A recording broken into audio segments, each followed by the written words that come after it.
غور کریں, یہاں بھی اس کی اس آمد کا ذکر ہے جسے ہم ریپچر کہتے ہیں.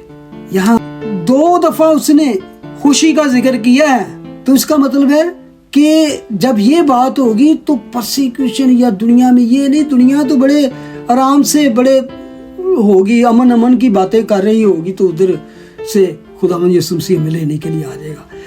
بھلا ہماری امید اور خوشی, امید کی بات بھی خوشی, کیا وہ ہمارے خداوند یسوع کے سامنے اس کے آنے کے وقت تم ہی نہ ہوگے؟ ہمارا جلال اور خوشی تم ہی ہو. اگلا چیپٹر اس کے پھر آخر میں چلے جائیں, یہاں وہ اینڈ کرتا ہے, لکھا ہے اور خداوند ایسا کرے گا جس طرح ہم کو تم سے محبت ہے اسی طرح تمہاری محبت بھی آپس میں اور سب آدمیوں کے ساتھ زیادہ ہو اور بڑھے.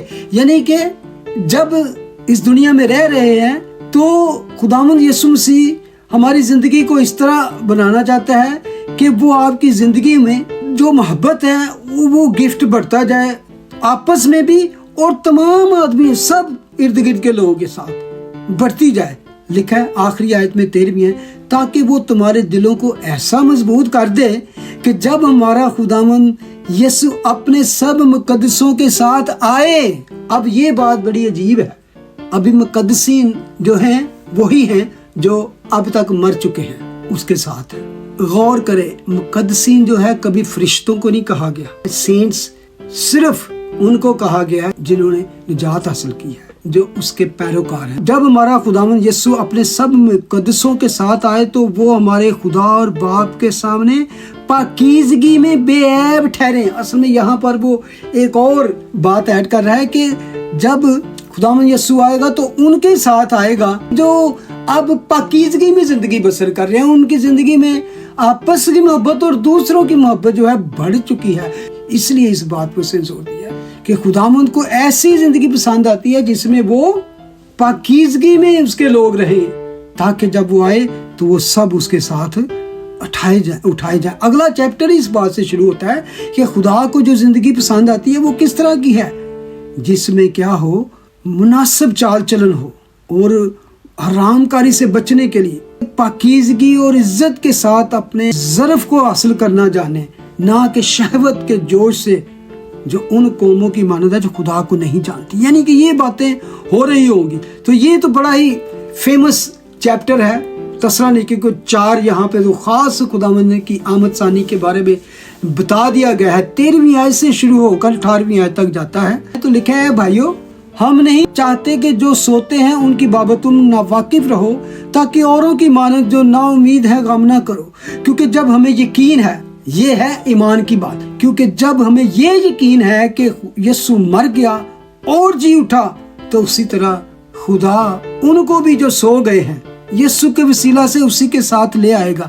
یہ اس بات کو کنفرم کر رہا ہے جو پچھلے چیپٹر میں ہم نے پڑھی کہ وہ مقدسوں کے ساتھ آئے گا. تو خدا کا کلام کہتا ہے کہ جب ہمیں یہ یقین ہے کہ یسوع مر گیا اور جی اٹھا, تو اسی طرح ہمیں یہ بھی یقین رکھنے کی ضرورت ہے کہ جو سو گئے ہیں وہ یسوع کے پاس چلے گئے ہیں. تو جب یسوع آئے گا تو وہ سوئے ہوئے جو لوگ ہیں, آج ہمارے جو عزیز جو سو چکے ہیں, جیسے بشپ صاحب کے میرے بردر یونس جن کے والدین یعنی خداوند کے پاس چلے گئے اور ان کی روحیں اس کے پاس, تو خداوند جب آئے گا ان مقدسین کے ساتھ آئے گا جو مر گئے. تو لکھا ہے یسوع کے وسیلہ سے جو سو گئے ہیں اسی کے ان کو اپنے ساتھ لے آئے گا.